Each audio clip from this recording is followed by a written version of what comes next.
మనుష్య యత్నం చందమామ కథ. ఒక ఊళ్ళో ఒక గొర్రెల కాపరి ఉండేవాడు. వాడొకరోజు సంతకు వెళ్ళవలసి వచ్చింది. తన మందం చూస్తూ ఉండమనడానికి వాడికెవరూ దగ్గర వాళ్ళు గాని ఇరుగు పొరుగు వాళ్ళు గాని లేరు. అందుచేత వాడు దేవుడిపైన భారం వేసి బీడులో మేస్తున్న మందను వదిలి తిన్నగా సంతకు బయలుదేరాడు.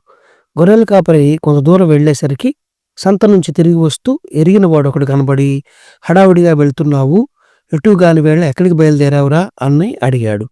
సంతలో ఒక ముఖ్యమైన పనుంది, తప్పనిసరి అయిపోతున్నా అన్నాడు గొర్రెల కాపరి. మరి మందనెవరు చూస్తున్నారు అన్నాడు ఎరుగున్నవాడు. ఎవరున్నారు చూడడానికి?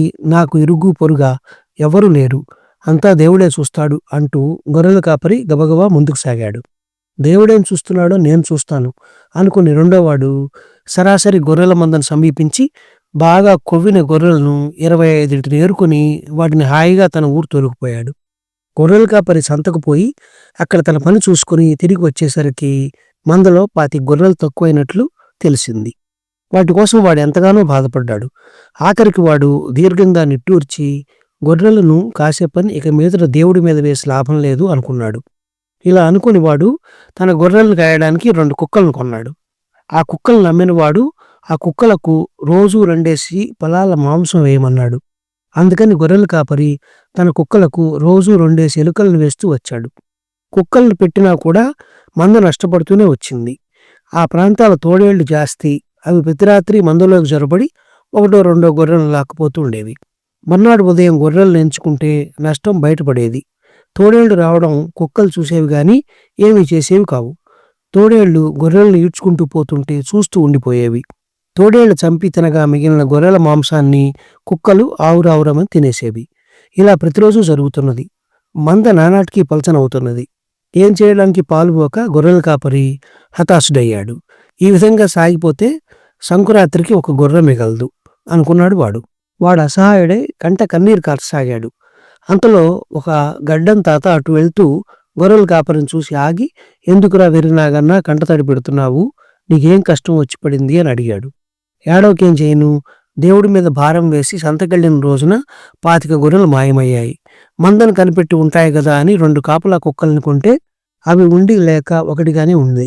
ప్రతిరోజు తోడేళ్లు వచ్చి 1-2 గొర్రెలు కాజేసుకుపోతూనే ఉన్నాయి. ఇంత జరుగుతుంటే దరిద్రపు కుక్కలు మొరగనన్నా మొరగవు అన్నాడు గొర్రెల కాపరి. కుక్కలకేం ఆహారం పెడుతున్నావు అన్నాడు గెడ్లం తాత. 2 పొలాల మాంసం పెడుతున్నాను అంటే రోజు తప్పకుండా 2టికి చెరో ఎలుక వేస్తున్నాను. ఆ వెధవ కుక్కలకి అది సాల్దాయేం అన్నాడు గొర్రెల కాపరి ఎంతో విసుగ్గా. ఇంకేం, అందుకే నీ గతి ఇందాక వచ్చింది. అడపాదడపా నువ్వు ఒక గొర్రెను కోస్తుంటావు కదా, దాని మాంసం కుక్కలకు తిన్నంత వేస్తూ ఉండు. నీ పని నువ్వు సరిగా చేస్తే కుక్కలు కూడా తమ పని సరిగా చేస్తాయన్నాడు గడ్డం తాత. అది మొదలు గొర్రెల కాపరి తన కుక్కలకు కడుపు నిండా తిండి పెడుతూ వచ్చాడు. మొదటి రోజు మందలో నుంచి ఒక గొర్రె కూడా పోలేదు.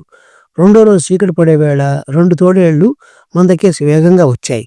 పదండి, మా యజమాని మాకు కడుపు నిండా తిండి పెడుతున్నాడు, మీ ఎంగిలి మాకు అక్కర్లేదు అని ఒక కుక్క మొరిగింది.